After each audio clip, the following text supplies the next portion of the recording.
كثير رفعت يا اخي، صار كل وش المايكات. التنسيق بيننا على أعلى المستويات وبكافة المجالات، لا سيما ونحن في ظروف استثنائية. بسم الله الرحمن الرحيم. سوريا صامدة بفضل شعبها وجيشها وقيادتها، وستنتصر بإذن الله. والتشاور في كافة المجالات.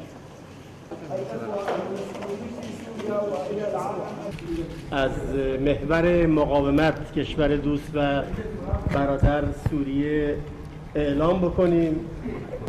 معلومات مفادها ان المجموعات المسلحه الارهابيه هر گونه جنگی علیه مخالفت خودمون رو با هر گونه حمله و جنگ علیه کشور سوریه به اطلاع هم مسئولین سوریه و هم جهانیان برسانیم.